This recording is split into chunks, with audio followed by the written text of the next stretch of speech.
So the Nintendo Switch is $299. You could go into a store, you could buy that, you could walk out, plus some tax, which I'll avoid today. And that'll be fine, right? Obviously, you won't get Zelda, which is the entire reason you should be there. Zelda's an extra $60, so that's a different story. The Pro Controller, on the other hand, $70. Now, I'm gonna go through this path right here real quick.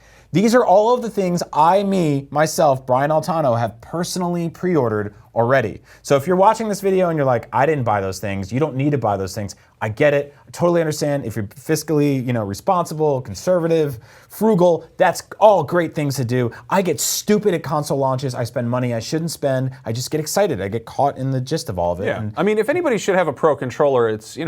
You are on NVC. You are a professional Nintendo player in some sense. Yeah. So this is the Pro Controller. I got to try it the other day. I absolutely adore it. It's got these weird sort of like see-through front faceplates, why didn't they just make it like atomic purple? All the way clear? Oh, I'm sure they will. I'm sure they will. Yeah. So all right, so let's do the math so far. I spent $300 on the Nintendo Switch. Okay, we got 300. There we go. And then we got 70. 70. Next up, Zelda. Now, you could just buy Zelda for $60. That's great. That's a good time. But why would you do that when you can get the $130 Master Edition, which I did? It comes with a little Master Sword and a coin and a CD, which plays on nothing. Yeah, you can drive around in your 2003 Toyota Camry or whatever and listen to that on there. It's also got a map and a box and this cool Sheikah Slate inspired carrying case, which I think is like really big. We'll take a look at eventually when that thing comes out. But so yeah, I needed Zelda. You need Zelda, right? Yeah. You just can't go without that. You don't have to pay $130 for it, but that's what you decided. This is what I did. So so you're already at about what, 500 there? Yeah, we're getting something like that. Yeah, we're getting up there. I'm not a math dude. Whatever.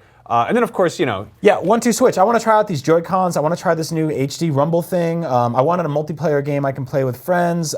This is just a cool game. I'm a little irked it's so much money personally, but like it just looks like a fun thing. It looks like the sort of like classic, weird, wacky party Nintendo that I love. It looks like a less evil WarioWare. Yeah. Yeah, so I had to get this. Got to get this, right? Yeah, and then of course Bomberman, a long dormant franchise which I've loved forever. Now, keep in mind, there's like 6 games in the Nintendo Switch launch, and I'm buying 50% of them. But I love Bomberman, and I think it's gonna be really fun playing with Joy-Cons, multiplayer, and this thing's gonna be awesome. You can play 8-player on one Switch with this thing if you have a whole bunch of Joy-Cons, which I didn't buy extras of, but there we go, another $50. I'm gonna go mostly digital on this thing. That's me. The Samsung Evo Pro 256 gigabyte memory card is the biggest one you can buy right now that isn't the yet to be actually invented 1 or 2 terabyte micro SD cards, which the Switch does and will inevitably support. But right now, this is the biggest one you can buy. I got mine for around $75. They usually go for about $150. Ooh, look at that. Hi. That is perfect. What a weird show we make. That's good. Finally, I'm a zero. Oh, that looks like money I wouldn't want to spend. So there we go. So I spent $100 there. I average that, right? You can go less. The 64 gigabyte ones or 120 gigabyte one goes from anywhere between $40 and $60. I saw a $200 or 200 gigabyte one for $60 the other day. So you can get by doing better than that. Or maybe you just want to go entirely physical and just buy carts forever. But Brian, what if I want to charge my Nintendo Switch from up to 10 feet away? Well, you could use the included AC adapter, but I'm assuming you're going to plug that into the dock and keep that plugged behind your TV forever, because that's what people do with consoles.